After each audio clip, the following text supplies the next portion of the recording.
Olá a todos vocês, nossos amigos do cavalo. Estamos aqui hoje para convidar todos vocês para a nossa primeira semana do encontro sobre o bem-estar do cavalo atleta, onde nós vamos discutir a nossa convivência com os cavalos, a melhor relação com eles, como podemos fazer da vida deles o melhor, o que podemos trazer para eles do melhor e o que eles podem nos dar de melhor. Em que condições? Nossa semana nós vamos ter várias pessoas que são profissionais do cavalo.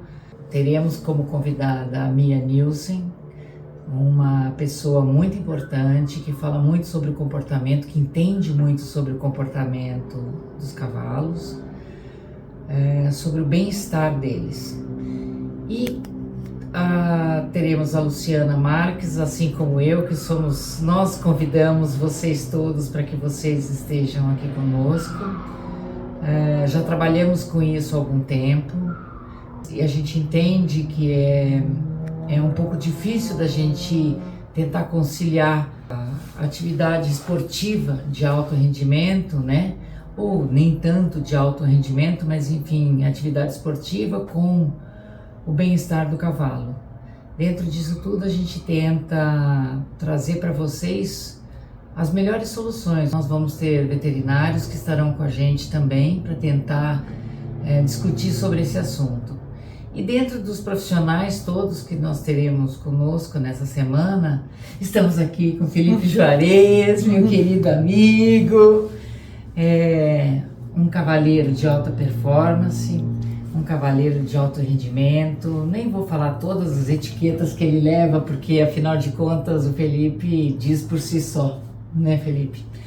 E hoje eu vim aqui na casa do Felipe, desse querido cavaleiro, tentar entender o que ele pensa sobre o bem-estar do cavalo, entendendo que nós vivemos dentro das hípicas, dentro dos grandes centros hípicos, com muitas limitações quando a gente pensa sobre o bem-estar do cavalo. Como que a gente pode transformar isso e o que isso transforma um cavalo ou não? Então eu gostaria que o Felipe falasse um pouco quem é ele, para aqueles que não conhecem, que eu duvido que tenha alguém que não conheça, mas enfim. Diz aí, Felipe, um pouquinho sobre você. Bom, vamos lá. Primeiro, muito obrigado pelo convite. Fiquei muito lisonjeado. Meu nome é Felipe Juarez de Lima, tenho 45 anos, sou cavaleiro desde os 10 anos de idade, nasci dentro de uma hípica, em Curitiba. Meu pai é cavaleiro, é instrutor também. E hoje eu monto aqui em São Paulo para a equipe Marathon. E a equipe Marathon preza o bem-estar animal, assim como eu, e o fair play esportivo antes de qualquer interesse do cavaleiro. Então, primeiro a gente precisa estar com o nosso cavalo com totais condições para que exerça a modalidade do salto, para aí sim a gente colocá-lo numa competição, né? O que pode mudar com a gente tentando melhorar o bem-estar desse cavalo, né, desses cavalos que trabalham para a gente, né, que são nossa ferramenta de trabalho, afinal somos dois profissionais, né, do meio hípico, e o que nós podemos fazer de melhor para ele, e o que você sente que são, às vezes, coisas pequenas, né, mas são assim, um ponto de partida para aquilo que a gente pode melhorar para eles, que a gente pode dar um conforto de vida melhor para eles, e como isso responde dentro do salto, que no caso é a sua parte profissional, que é do salto, né? O que você enxerga, o que nós podemos fazer, ou o que você faz e que você vê diferença? André, é um trabalho de equipe, né? A equipe é muito grande, então começa ali pelo tratador, né? Então você tem que ter um bom tratador, onde vai cuidar bem do seu cavalo, onde o cavalo vai ter uma boa cama.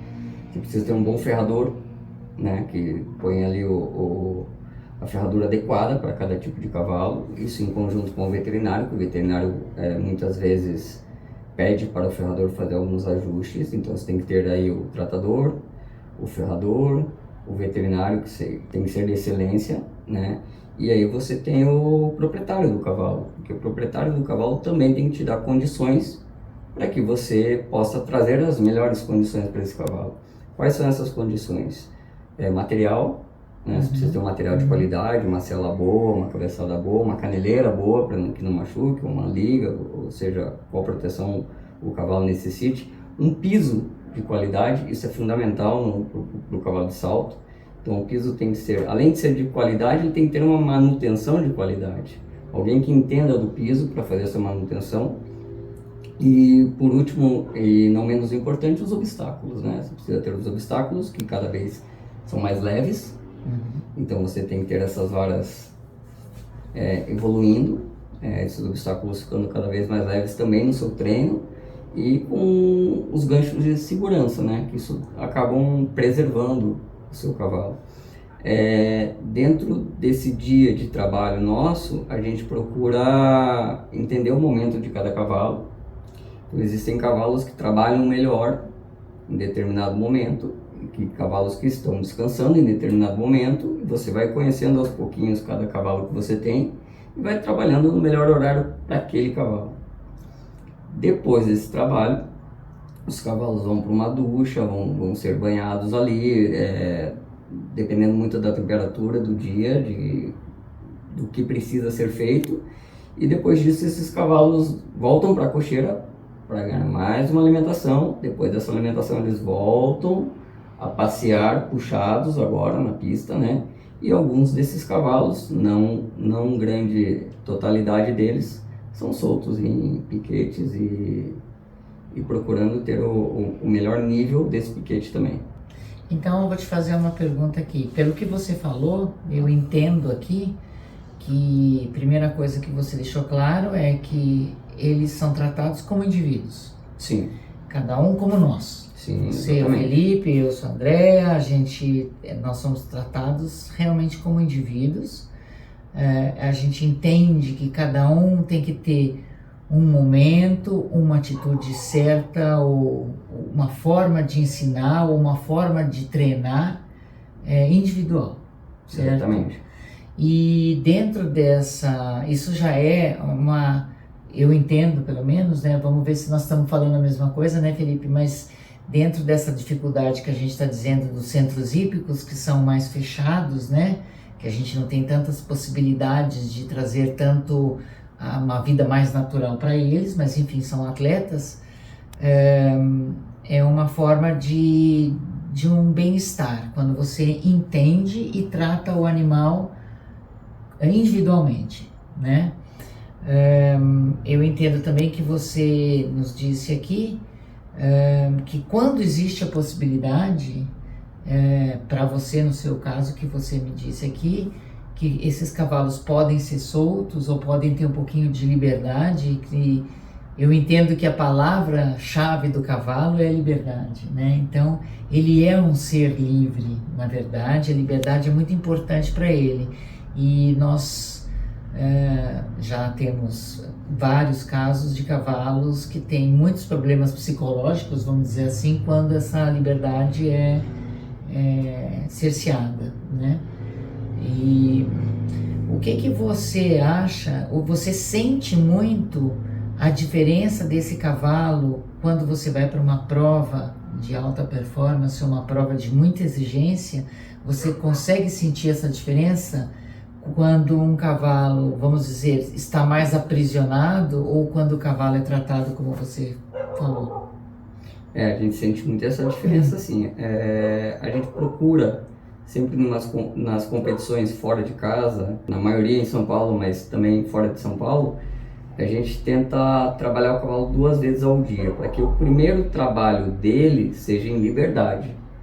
Então a gente procura que o cavalo entenda que ele já trabalhou, então ele descarrega toda uma energia, tira todo um estresse ali no primeiro trabalho, que a gente dá um conforto maior para o cavalo para o trabalho da tarde. Então o trabalho da tarde ele não está esperando, ele já trabalhou nesse dia, então ele já chega mais relaxado, já chega mais dócil, já chega mais descontraído nessa função da competição à tarde, e a gente tem um ganho com isso, e rentabilidade do cavalo, o cavalo vai render muito mais, E ao mesmo tempo a gente fez bem ao cavalo de dar esse lazer para ele na parte da manhã, né?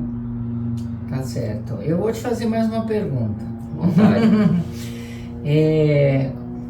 Quando você percebe, quando você está em treinamento, quando você tem esse animal em treinamento, como você falou para mim que você solta eles de manhã ou faz o trabalho em liberdade de manhã, na hora que você traz o cavalo para o treinamento mais específico, vamos dizer assim, ou uma ginástica de salto, ou um salto mesmo, ou um trabalho mais,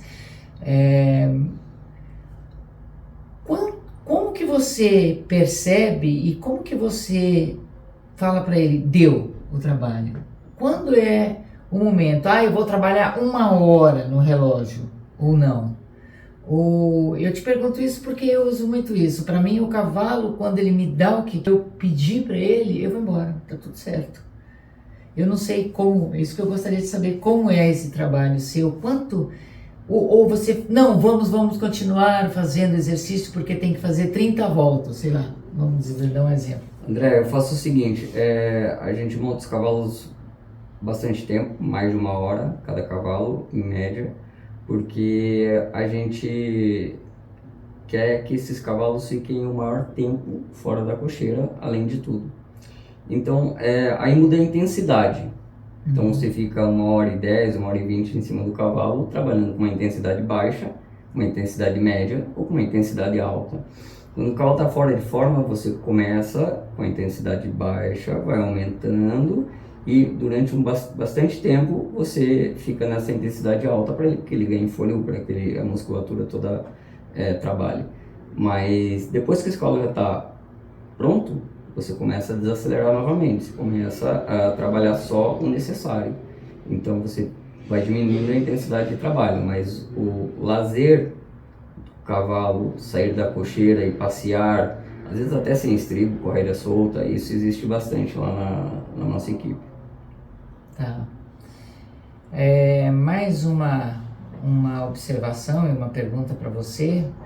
Se você, Felipe, hoje, pudesse montar, chegasse alguém e falasse assim, Felipe, monta do jeito que você preferir, esse seu lugar dos sonhos, né? Assim como eu tenho o meu, você tem o seu, esse lugar, como você acha que melhor poderia ser para você, no seu entendimento e para com esses cavalos? Como você enxerga que eles seriam mais felizes, vamos dizer assim, ou que eles poderiam dar o melhor deles para você? Porque a gente tem a ideia, a gente sabe que os cavalos gostam muito de estar com a gente, eles gostam de trabalhar com a gente. Eu entendo que existem pessoas que não olham por esse lado e que não dão valor nesse sentido, mas assim como nós, como eu te conheço, como seria esse lugar para você, se você pudesse fazer esse lugar? André, eu acho que simples, não teria nada de sofisticado, mas teria um piso de alta performance muito bem feito e muito bem tratado. Eu teria um piquete de areia pequeno, para o cavalo espojar depois que a gente termina o trabalho, isso eu acho muito importante, ao deitar, rolar num piquete que não seja grande. E também os piquetes maiores, para que o cavalo, no dia de folga, né, ele possa estar nesse piquete que não correria risco nenhum de maneira nenhuma de se lesionar. É claro que os cavalos acham como se machucar, né? São os fato, riscos, né, que a gente corre, exato. Isso é fato, mas um piquete grande, sem cantos, né, arredondado, eu acho que isso seria o lugar ideal. Muito bem. E mais uma coisa, quando você está numa prova ou quando você está dentro de um campeonato e que você percebe que alguma coisa nesse cavalo, às vezes não é nada clínico propriamente dito, mas como você normalmente age para que você possa ter o melhor dele e às vezes abrir mão ou não abrir mão de um campeonato? Qual é a sua ideia sobre isso? Ou não? Nós temos que preparar o cavalo para pular, pronto, acabou. Não, de maneira nenhuma. Isso me aconteceu, né, há 2 semanas atrás. Os nossos cavalos tiveram uma lesão muito pequena, né, que o qual se alcançou na prova, e são cavalos muito sensíveis, de alta performance. Então a gente tirou esses cavalos prontamente da prova, levou para casa, tratar, demos férias, que o nosso interesse maior é o bem-estar do cavalo e de maneira nenhuma competição. Existe um outro time de cavalos que veio de Curitiba até São Paulo, saltaram, que estavam muito bem e tiveram uma performance muito boa, mas a gente preferiu preservar os cavalos aqui de casa e guardá-los e tratá-los e preservar. Quando a gente fica na dúvida, a gente não salta. E até vou te fazer uma outra pergunta. Foi importante que você falou sobre Curitiba, né? Que os cavalos vieram de lá. Quando vocês têm... Nós somos um país continental, né? Então, eu me preocupo muito, às vezes, quando a gente tem que deslocar animais. Ok, nós estamos no estado de São Paulo. O estado de São Paulo é um grande centro de eventos equestres, né?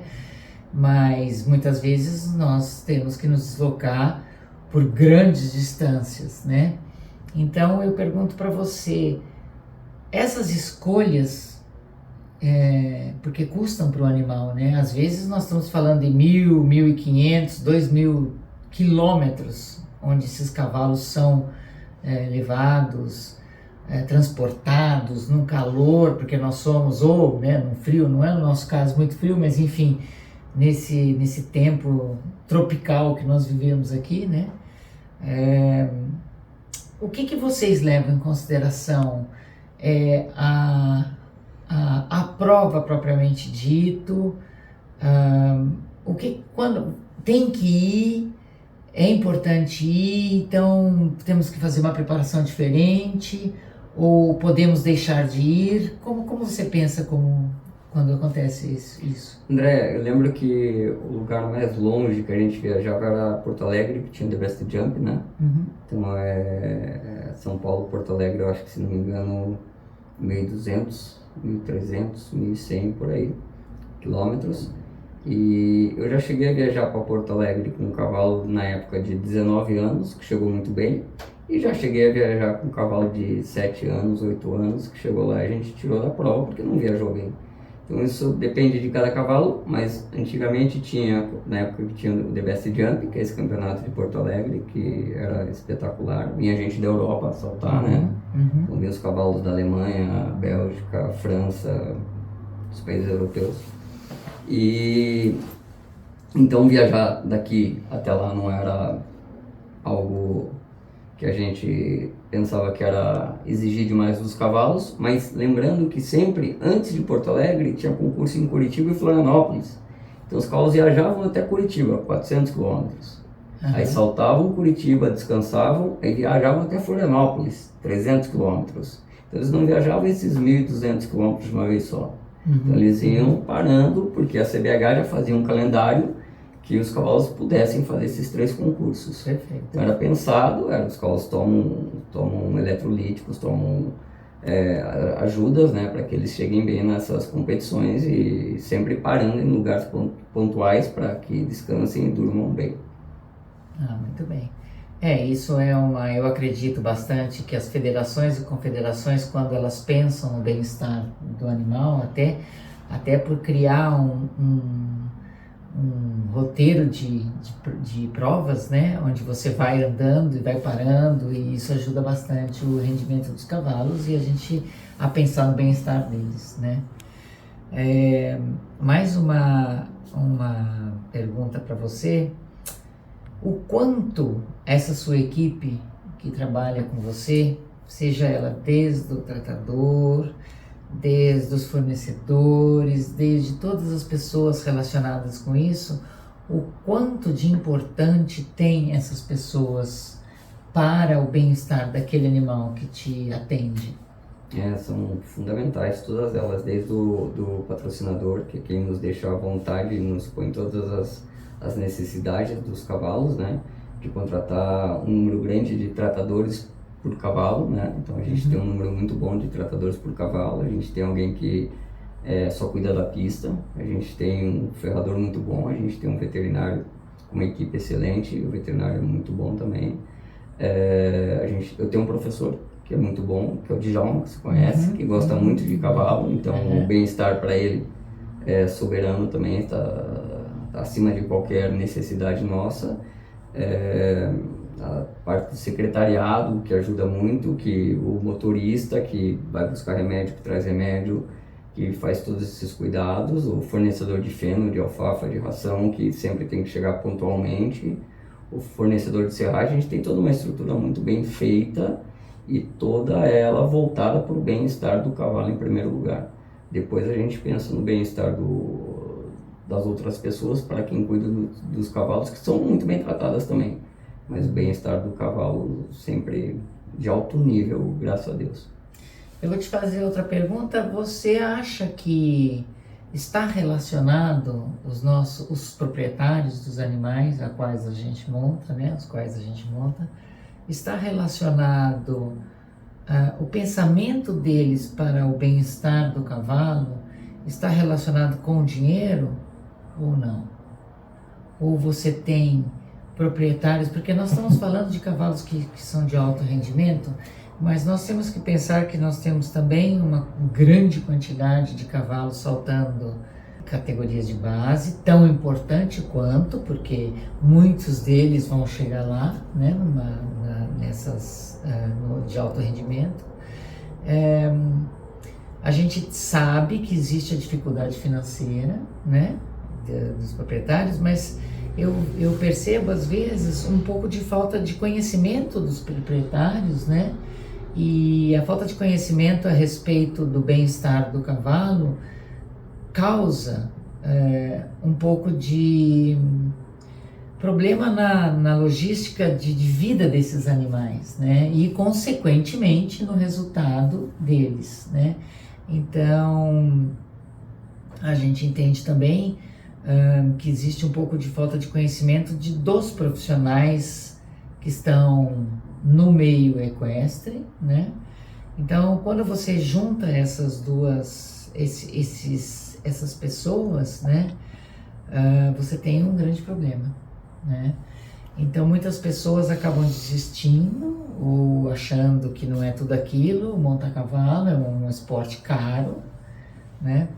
Mas eu entendo que se você quer o melhor deles, você está tendo como seu animal de estimação um cavalo, um ser de 500 quilos ou mais, que tem um custo alto. Assim como se você quer ter um pouco menos, você tem um cachorro, um gato, um passarinho, né?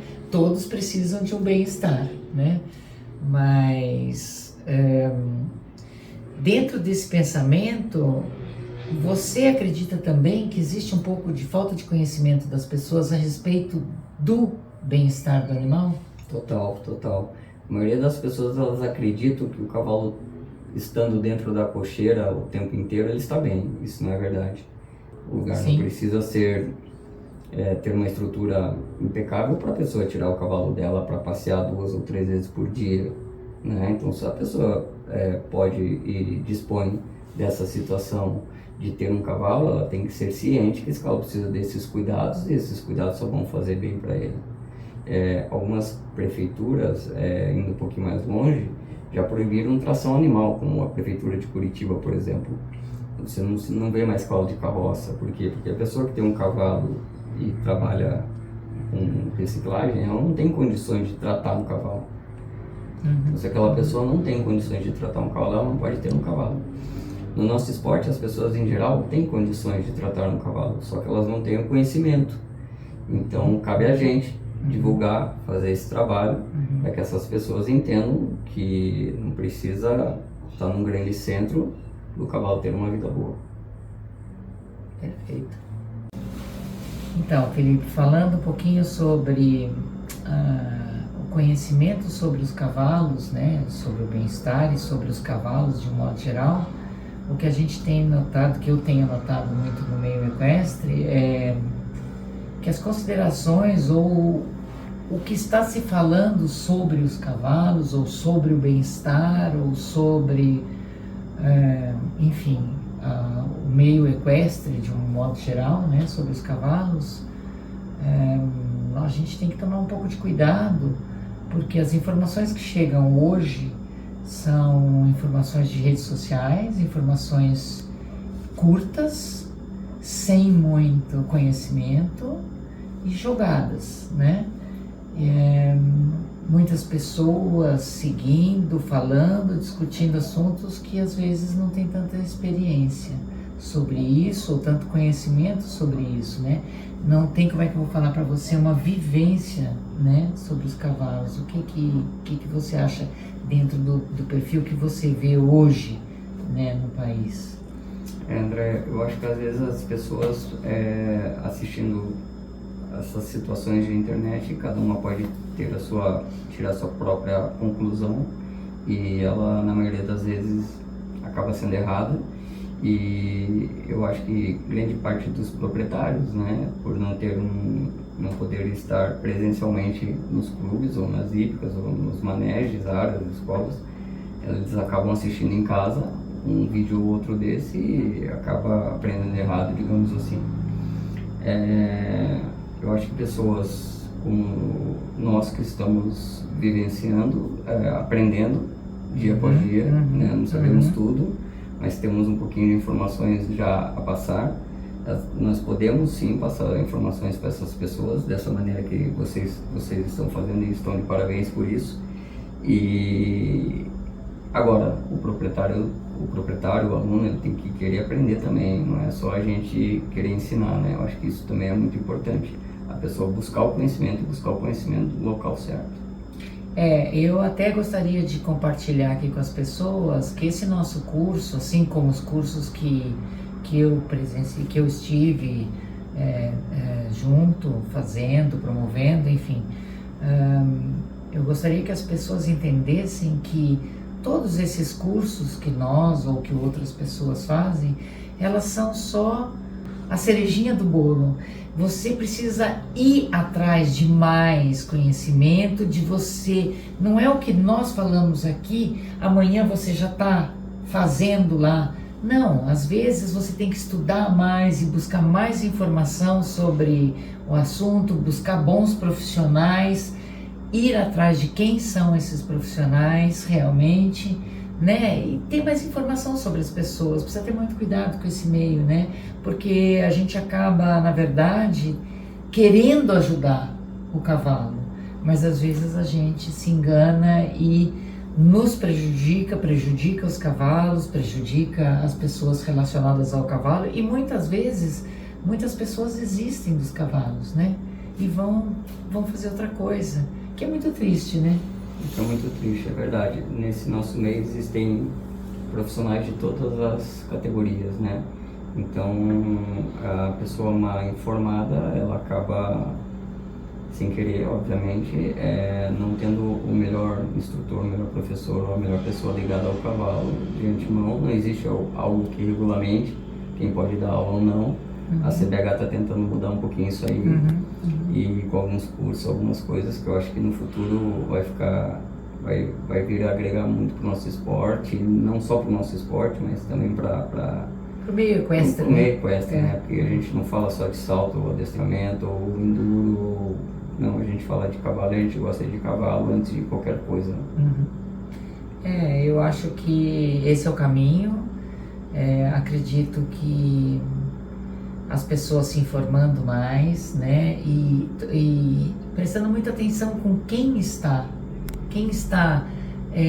ensinando, ou com quem está passando, e entender que a sua verdade não é a minha verdade, né? Então eu sempre falo,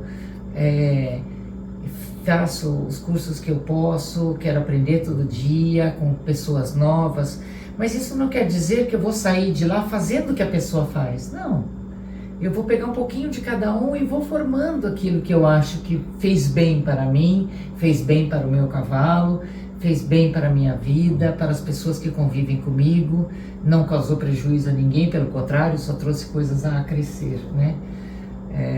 Então eu acredito bastante que esse seja o caminho, e é isso que nós pretendemos com esse nosso curso, dar um pouquinho mais de conhecimento, um pouquinho mais de experiência, trocar a nossa experiência, né? Nossa, de vocês, de todos nós profissionais que estamos envolvidos com isso.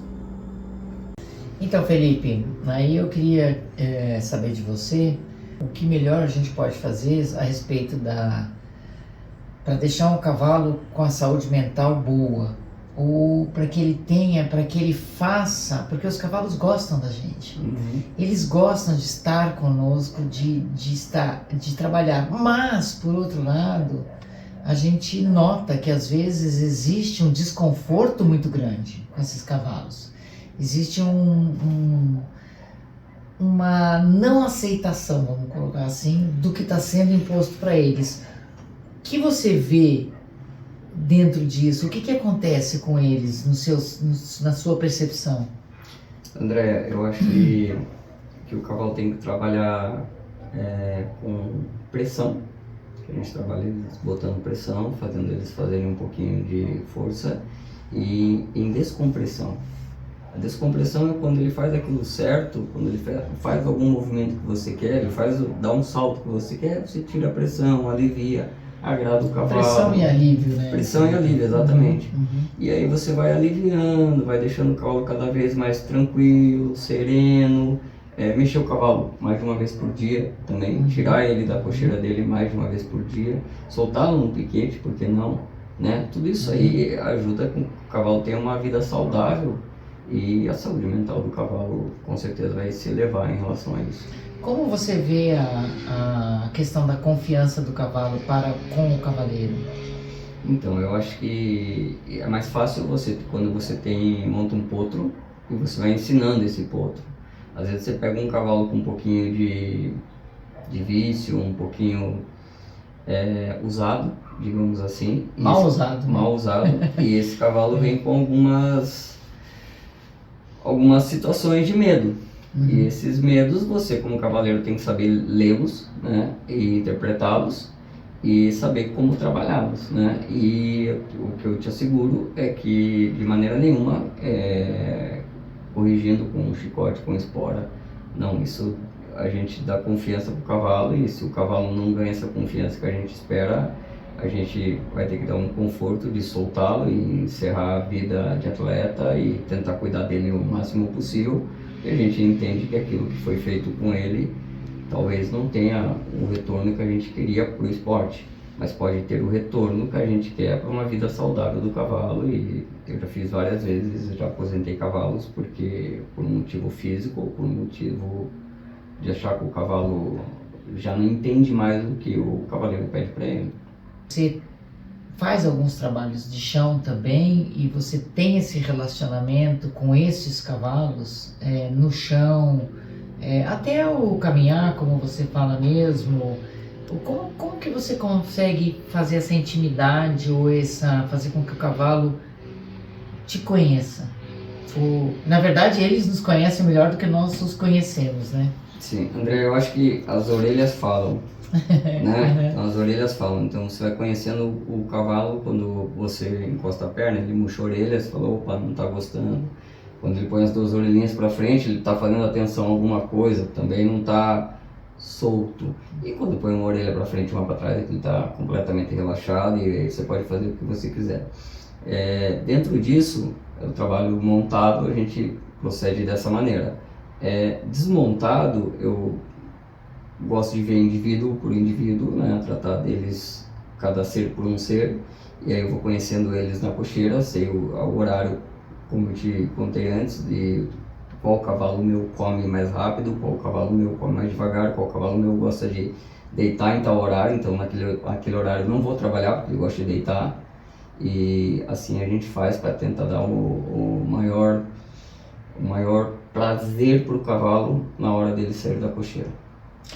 Quanto do seu tempo de trabalho ou do seu tempo de folga você gasta, não estou dizendo em quantidade, mas assim, quanto você se dá para você um dia sentar e observar como ele come, ou conversar com o tratador, porque eu acho que muitas pessoas não conversam com os tratadores, e eles são peças fundamentais para que nos falem.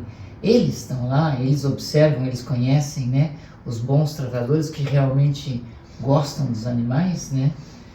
O quanto do seu tempo você perde ou ganha para a observação desses animais? André, hoje foi um dia que aconteceu muito isso. Eu passei a tarde inteira observando os cavalos nos piquetes e soltando os cavalos no piquete. Eu mesmo soltando, pegando, a gente duchando, trocando um cavalo ou outro de cocheira e observando como é que esses cavalos se comportam dentro ou fora da cocheira.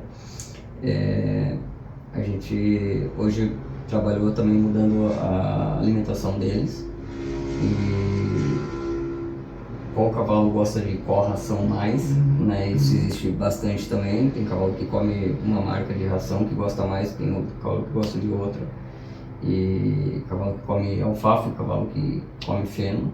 Então isso existe muito. Cavalo que come pendurado e cavalo que não tem jeito de comer no chão. Cavalo que pisa no feno não come mais. Cavalo que a gente tenta sempre molhar o feno para dar um pouquinho mais de conforto do cavalo.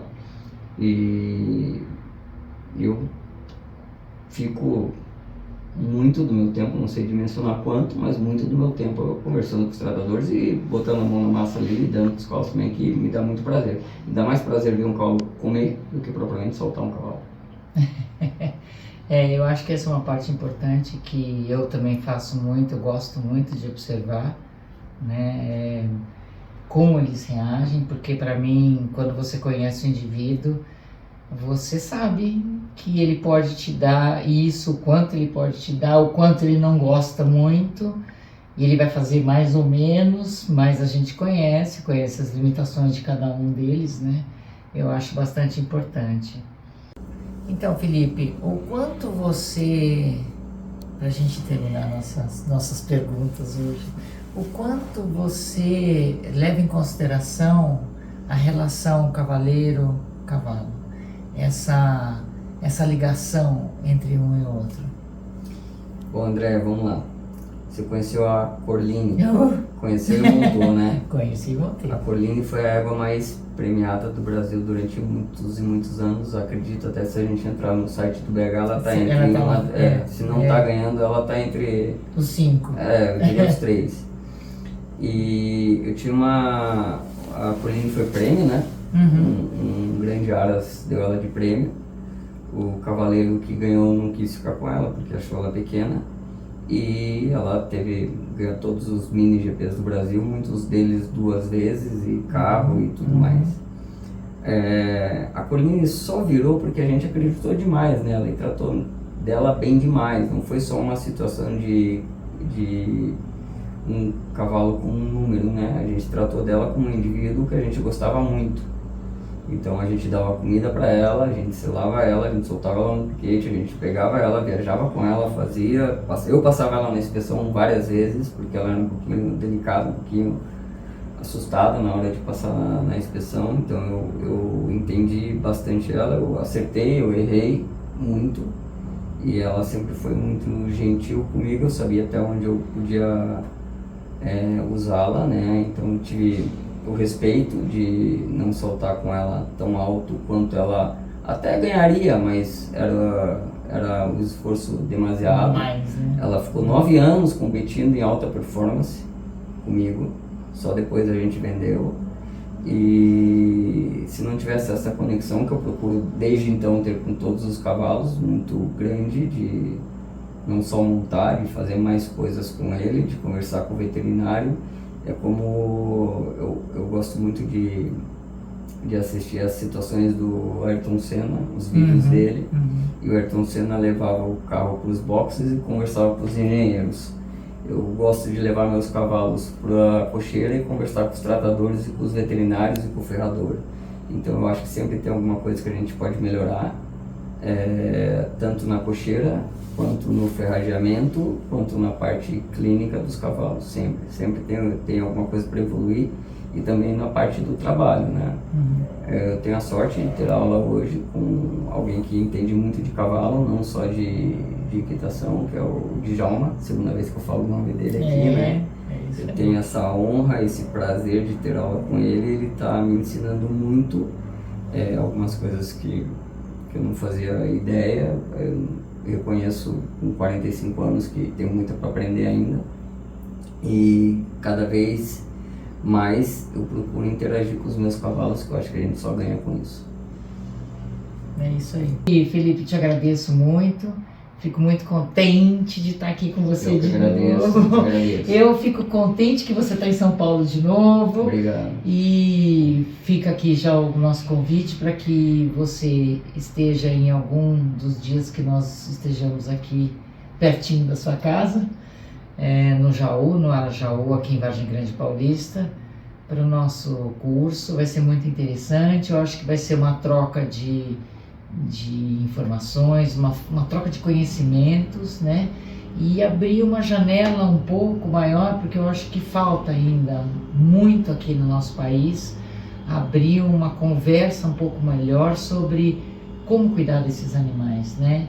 De que forma ele pode nos dar o melhor dele e o que nós podemos fazer por eles, né? Porque afinal de contas eles que estão presos, né? Às vezes a gente também está preso nos nossos apartamentos, mas enfim, eles estão mais presos do que nós, né? Te agradeço mais uma vez, muito obrigada, Felipe, e parabéns pelo seu trabalho. Eu que agradeço, muito obrigado. Espero estar com vocês. Eu tenho uma viagenzinha marcada, mas eu acho que até essa data eu tô aqui de novo. Obrigado. Com certeza. Obrigada, gente.